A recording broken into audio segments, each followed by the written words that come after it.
ઉત્તરાયણ પર્વને ધ્યાનમાં રાખી સુરત ટ્રાફિક વિભાગની ટીમ અલગ મોડ પર આવી છે। પતંગના કાતિલ દોરીથી બચવા ટ્રાફિક પોલીસે વાહનો પર તારના એન્ટેના લગાવ્યા હતા। ઉત્તરાયણ એટલે પતંગ અને દોરીનો તહેવાર, એક એવો તહેવાર કે જે નાના મોટા સૌ કોઈ આનંદ ઉલ્લાસથી માણે છે।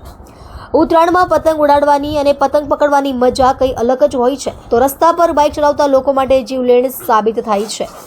કાઇટ ફેસ્ટિવલમાં મજા માણતા ઘણીવાર અકસ્માત તથા ઈજાઓ સર્જાતી હોય છે, જેમાં ઘણી ઈજાઓ કે અકસ્માત જીવલેણ બની જાય છે અને તહેવારની મજામાં ભંગ પડી જાય છે। આવી અગમ્ય ઘટનાઓને આપણે થોડી સાવચેતી લેવાથી ટાળી શકીએ છીએ। ઉત્તરાયણમાં રોડ ઉપર ટુ વ્હીલર પર જતા વાહનની દોરી વચ્ચે આવતા ગળા ઉપર, મોં ઉપર, આંખ ઉપર, કાન ઉપર તથા બીજા અંગો ઉપર મોટી ઈજાઓ થવાની સંભાવના રહેતી હોય છે। ઉત્તરાયણ પર્વને ધ્યાનમાં રાખીને સુરત ટ્રાફિક વિભાગની ટીમ અલગ મોડ પર આવી ગઈ છે।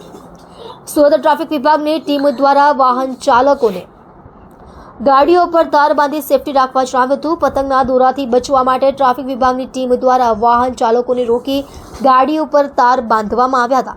બાળકોને ગાડી પર આગળ ન બેસાડવા માટે પણ ટ્રાફિક પોલીસ દ્વારા અપીલ કરવામાં આવી છે। સુરત શહેરના પોલીસ કમિશનર શ્રી અનુપમસિંહ ગેહલોત સાહેબનાઓએ ખાસ સૂચના કરેલી કે આગામી દિવસોમાં ઉત્તરાયણનો તહેવાર આવી રહેલો છે અને ઘણી વખત બાઇક ચાલકોને દોરીથી નુકસાન થાય છે અથવા તો ઇન્જરી થાય છે, ગળા કપાવવાની પણ ઘટના બને છે। આવી ઘટનાઓ નિવારી શકાય તે માટે ટ્રાફિક વિભાગ તરફથી તેઓના બાઇક છે એની આગળ સેફટી ગાર્ડ લગાવવામાં આવે છે। અગર એને નહીં લગાવી હોય એને અપીલ કરવામાં આવે છે કે આવા સેફટી ગાર્ડ લગાડે, લોકોના ગળા ન કપાય તે માટે નેક ગાર્ડ પહેરે, તેમજ કોઈ બાળકોને આગળ બેસાડતા હોય તો આવી દુર્ઘટના ન બને તે માટે બાળકોને પાછળ બેસાડે, એ પ્રમાણેની અપીલ કરીએ છીએ અને દરેકને સમજ કરીએ છીએ। આ પ્રમાણેની કાર્યવાહી અમે છેક ઉત્તરાયણ સુધી આ પ્રમાણે મુહિમ અલગ અલગ પોઈન્ટ પર ચલાવી રહ્યા છે।